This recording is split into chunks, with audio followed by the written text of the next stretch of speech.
नमस्कार। हिंदुस्तान मेल में आप सभी का स्वागत है। जिस तरह से इजराइल और अमेरिका ईरान पर और ईरान मिलकर युद्ध हो रहा कर रहे हैं और उसका प्रभाव पूरी दुनिया पर देखने को मिल रहा है। हिंदुस्तान में, हमारे देश में भी इसका प्रभाव शुरू हो गया है। प्रीमियम पेट्रोल की दरें बढ़ गई हैं। इंडस्ट्रियल डीजल जो है वो आज के दिन महंगा हो गया है। क्या ये असर और बढ़ेगा और कहाँ कहाँ ये असर होगा? ऐसे में भारत की नीति, भारत की रणनीति क्या होनी चाहिए, कूटनीति क्या होनी चाहिए और क्या होगी?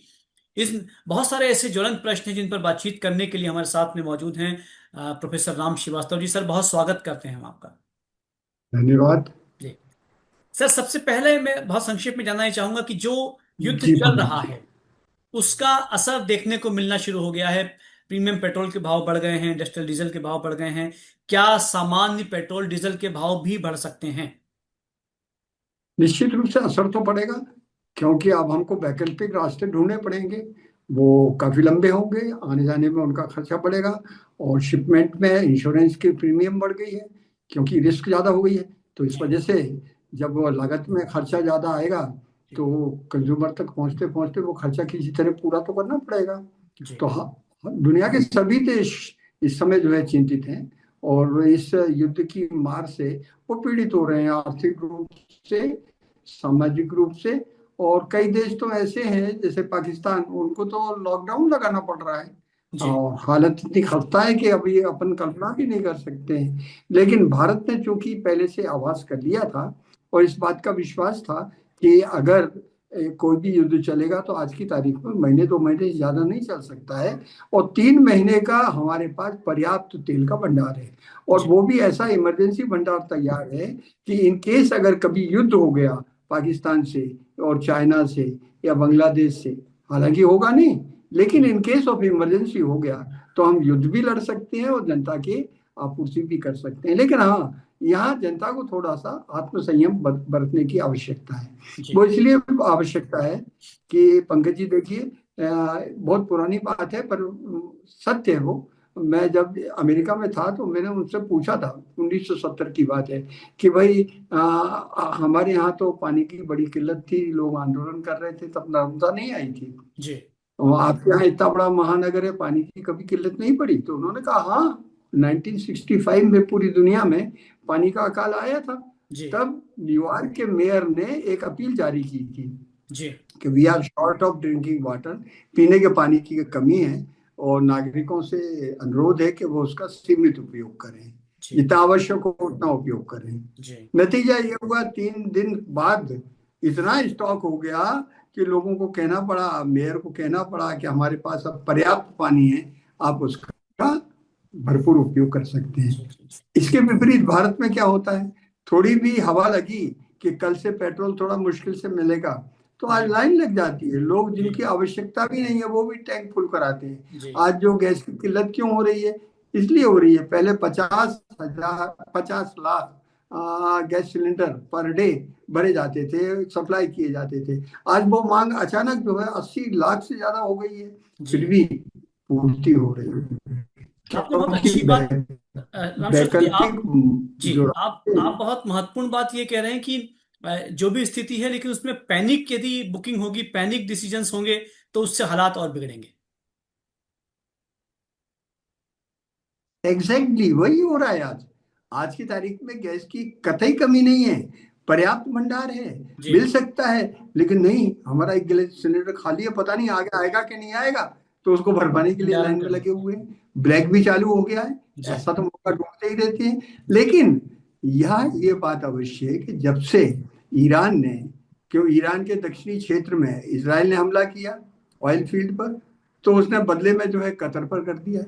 जी कतर का जो नुकसान हुआ है वो अगले 3 और 5 साल तक जो है उसको रिपेयर नहीं कर पाएंगे। जी और जी हम जो है एलएनजी वहीं से लिया करते जी थे, एलपीजी। तो निश्चित मानिएगा कि इसका असर तो आएगा। आएगा आएगा। हालांकि सरकार उसके वैकल्पिक रास्ते ढूंढ रही है, जी लेकिन हड़बड़ाहट, गड़बड़ और भंडारण की स्थिति नहीं करना चाहिए। लोग अगर एक सिलेंडर है, 2 सिलेंडर भरे हैं, तो उनसे काम चलाना चाहिए। जी कमर्शियल सिलेंडर्स पर बंदिश लगाइए कालाबाजारी रोकने के लिए। इसका घरेलू। मतलब ये नहीं कि घरेलू गैस का उपयोग आप उसमें करने लगे। खैर जी देखिएगा, ये तो समय बताएगा क्या होगा, बिल्कुल। लेकिन हाँ जी। इतना अवश्य है जी। कि अगर दुनिया में कहीं भी युद्ध होता है तो भारत उससे अछूता नहीं रह सकता, चाहे वो सीधे डायरेक्टली या इनडायरेक्टली उसमें इन्वॉल्व ही ना हो तो भी, अब भी। क्योंकि ये तो विश्वव्यापी संकट है। जी। क्या लगता है जी राम श्रीवास्तव जी, ये जो युद्ध चल रहा है इजराइल, अमेरिका और ईरान के बीच में, ईरान के बीच में, क्या लगता है आपको? लोग ये भी कह रहे हैं कि ये विश्व युद्ध की शुरुआत हो सकती है, लोग धीरे धीरे दूसरे देश इन्वॉल्व होते जाएंगे। आप, चूंकि आप जो है वो अंतर्राष्ट्रीय मामलों के जानकार हैं, लगातार आपका आपका फोकस रहता है, क्या दृष्टि कहती है आपकी? आप देखिए, क्या कहेंगे? जी। मेरा अपना अनुभव के आधार पर अनुमान तो ये है कि विश्व युद्ध तो नहीं होगा, जी। क्योंकि विश्व युद्ध किसमें होता है? रूस और अमेरिका और उनके पिट्ठू देशों में। लेकिन रूस जो है इस समय अपनी उलझनों में उलझा हुआ है, जी। और अमेरिका इसमें ईरान में जबरदस्ती उसने अपनी टांग फंसा ली है, जी। क्योंकि अमेरिका ने आरोप क्या लगाया था, अगर हमला हम नहीं करते तो वो हमला कर देता। अरे, फिर कहा कि वो एटम बम बनाने के रास्ते पर था। अरे, आपके पास क्या सबूत है कि वो जी। एटम बम बना रहा है? जबकि उसने क्लियर कट कह दिया था कि भाई आप आपकी इंटरनेशनल एटॉमिक एनर्जी एजेंसी को भेजिए, जी। देखिए हम जितना भी यूरेनियम एनरिचमेंट कर रहे हैं वो सिर्फ शांतिपूर्ण उपयोगों के लिए, परमाणु भट्टियों का ईंधन जलाने के लिए, जी। एटम बम बनाने के लिए नहीं। नहीं, क्योंकि इसराइल की और ईरान की दुश्मनी है, और वो जी। खानदानी दुश्मनी है, बहुत पुरानी दुश्मनी है। क्योंकि शरीयत में पता नहीं कहाँ लिखा है किसी जगह कि यहूदियों को इस धरती पर रहने का अधिकार नहीं है, इसलिए वो यहूदियों का सर्वनाश करने वो तुले हुए हैं। जी। और यही एक कारण है, उन्होंने प्रॉक्सी बना रखी है, हिजबुल्लाह की बना रखी है, यहूदी की बना रखी है, हमास की बना रखी है। हमास ने तो 7 अक्टूबर को वो नाटक किया था जो दुनिया में मेरे ख्याल से राम रावण के युद्ध के जमाने में भी नहीं हुआ था। जी। गर्भवती महिला के पेट में हाथ डालकर गर्भाशय से बच्चे को खींचिए नग्न अवस्था में उन्होंने उसका चारों तरफ घुमाया था, प्रदर्शन किया था। इतना जो है करने के बाद तो किसी भी देश के लोगों को गुस्सा आ जाएगा। नहीं। उन्होंने आज जी। गाजा पट्टी को जमी तो दिया। लेकिन यहाँ एक बात इंपॉर्टेंट है, जी। आज हमारे हिंदुस्तान में जो है, लोग पैलेस्टाइन के लिए बिल्कुल कहते हैं, हम भी कहते हैं, मां जो नरसंहार हुआ है खराब हुआ, नहीं होना था।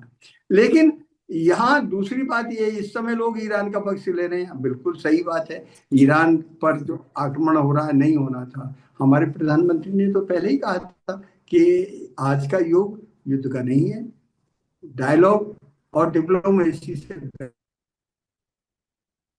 बैठकर समाधान निकला ही है। जी। लेकिन धर्म के अंधेपन का जब चश्मा लग जाता है तो फिर सब चीजें अलग हो जाती है। बिल्कुल। लेकिन इस समय जब से इस युद्ध में अरबिक कंट्रीज के ऊपर आक्रमण ईरान ने किया है और 12 अरबिक देशों के लोगों ने मिलकर ईरान का विरोध किया है, और ये कहा है ईरान ने कि अपने देशों से अमेरिकन को भगाओ, जी। तो नहीं भगाएंगे आप तो हम आक्रमण करें। हम आपके ऊपर भी आक्रमण कर देंगे। जी। इसका कारण क्या हो गया कि अमेरिका में भी एक तरह की खलबल मच गई है। जी। अमेरिका में इसका विरोध हो रहा है, वहां भी महंगाई बढ़ रही है। जी। मेरा अपना अनुमान ये कहता है कि 1 हफ्ते के भीतर भीतर इसका अंतिम निराकरण हो जाएगा और जी। समझौता करना पड़ेगा, जी। क्योंकि अधिक समय तक ना अमेरिका युद्ध लड़ सकता है ना ईरान लड़ सकता है। और सऊदी अरब और दूसरे देशों ने तो ये अच्छी तरह से देख लिया है कि युद्ध की विभीषिका क्या होती है, कैसे जो है इंफ्रास्ट्रक्चर खराब होता है। यहाँ आप देखिए ना, अकेले कतर को अगले पुनः इसी स्थिति में पहुंचने में 5 साल लगेंगे। जी। इससे मतलब यह है कि अगर युद्ध और चला, इसी तरह चला, तो पूरा अरब देश जो है गाजा पट्टी बन जाएगा, जी। जो कि कभी नहीं होना चाहिए मानवता के हित में, पूरी दुनिया के हित में। जी। इसीलिए इसका निष्कर्ष निकलेगा। और फिनलैंड के जो प्रेसिडेंट ने कहा है, उसमें कुछ वजन लगता है। जी। इसके बाद उन्होंने तो कहा है कि इस समय अगर कोई मध्यस्थता कर सकता है तो भारत कर भारत सकता कर है। सकते। और भारत एक ऐसी शख्सियत है कि जो रूस से भी बात कर सकता है, अमेरिका से भी आके मिलाकर बात कर सकता है। जी। और यही एक कारण है, इसराइल से भी अच्छे अच्छे संबंध है, ईरान से भी अच्छे संबंध है। और हमारे प्रधानमंत्री ने 6 देशों से करीब करीब उनके राज्य प्रमुखों से काफी देर तक लंबी चर्चाएं की है, इसी मामले में की हैं कि अब मानवता के हित में है कि युद्ध विराम होना चाहिए, कैसे होना चाहिए, क्या होना चाहिए, उन शर्तों का आदान प्रदान होकर शायद कुछ रास्ता निकल आए। पर हाँ, एक हफ्ते तक आपको इंतजार और करना पड़ेगा। पर यह देखना है कि इस एक हफ्ते में ईरान भी थोड़ा सहम जाए और अमेरिका को भी अपनी थोड़ी सी जो ट्रंप साहब की हुड़की है उसको रोकना पड़ेगा। जी जी क्योंकि ट्रंप को तो ये भरोसा था कि मैं धौंस दूंगा और सब झुक जाएंगे। जी उन्होंने कहा था कि हमने इसको बर्बाद कर देंगे, और इजराइल ने जो है वहां के जो मुखिया लोग थे 6 और 40 उन सब लोगों को मार दिया। तो इन्होंने सोचा था कि जब नेतृत्व मर जाएगा तो ये घुटने टेक देंगे, पर लेकिन ऐसा ऐसी नहीं बात हुआ। नहीं है। वहां का उसके लिए तैयार है, वह सीक्वेंस बना हुआ है, ये मरेगा तो ये संभालेगा, ये मरेगा तो ये संभालेगा। ऐसी व्यवस्था पॉलिटिकल वहां जो कर ली है, जी और उनको अंतर ज्यादा पड़ता नहीं है। तेल कूपों पर अगर आक्रमण होता है तो निश्चित रूप से अंतर पड़ेगा। जी केवल ईरान को नहीं पड़ेगा, के देशों को नहीं पड़ेगा, पूरी दुनिया को पड़ेगा। और कभी जैसे बंकर बस्टर बल्ब जो मिसाइल्स हैं, कभी किसी तेल कूप के अंदर चली गई या गैस के कूप में चली गई, तो आप ये मानिए अंदर जो जमा है थी दुनिया, जी सप्लाई जो है 30 आएगा, और मानवता के लिए त्राही त्राही पूरी दुनिया मच जाएगी। जी इसीलिए ये आवश्यक है कि युद्ध जल्दी से जल्दी जी समाप्त होना चाहिए। और मैं तो यही प्रार्थना करता हूँ ईश्वर से इनको सद्बुद्धि दे और ये समझौता कर लें। जी। रामशस्त्र जी, एक बहुत संक्षेप में एक सवाल पूछना चाहूंगा आपसे कि जिस तरह से रिफाइनरीज पे अटैक हो रहा है, रिफाइनरीज जो हैं वो जलती हुई दिख रही हैं, दृश्य से दिख रहे हैं कि अटैक ईरान भी कर रहा है, इसराइल भी कर रहा है। क्या लगता है कि जितना ये तेल जल रहा है उसका नुकसान तो देश की दुनिया की जनता को होगा? देखिए, जितना रिफाइनरीज में ऑलरेडी खींच चुका है जमीन से ऊपर, अगर वो जल रहा है तो अस्थायी रूप से नुकसान हुआ। जी किंतु इंफ्रास्ट्रक्चर अगर खत्म हो जाता है जी। तो लंबा तो लंबा नुकसान। नुकसान होगा। और कभी कभी से तेल कूप के अंदर आग लग गई तो फिर एक जी तरह मत आ सकता जी कि उसके लिए जी नहीं होना चाहिए। और यही एक कारण है कि ट्रंप को भी समझ में आ गया थोड़ा बहुत, जी ईरान को भी समझ में आ गया है। ईरान ने तो खुली चेतावनी दे दी, हमारे अगर ऑयल सेंटर्स पर आपने आक्रमण किया तो जी हम अरब के किसी भी जगह पर जहाँ अमेरिकन बेस है उनके तेल कूपों पर सीधा आक्रमण करेंगे। तो जी निश्चित रूप से ये एक तरह की जो धींगा मस्ती राजनीतिक चल रही है, मेरा ख्याल है इसका कुछ ना कुछ निराकरण जल्दी निकलना चाहिए। जी। चलिए राम श्रीवास्तव जी, आपने हमसे बातचीत की और बहुत महत्वपूर्ण जानकारी दी, क्योंकि इस वक्त जो है आम आदमी तक ये बात पहुंचना बहुत जरूरी है कि ये युद्ध कब खत्म होगा और जो समस्याएं बनी हुई हैं ये कब खत्म होंगी। बहुत सारा धन्यवाद हिंदुस्तान मेल से बातचीत करने के लिए। नमस्कार। Thank you. Thank you.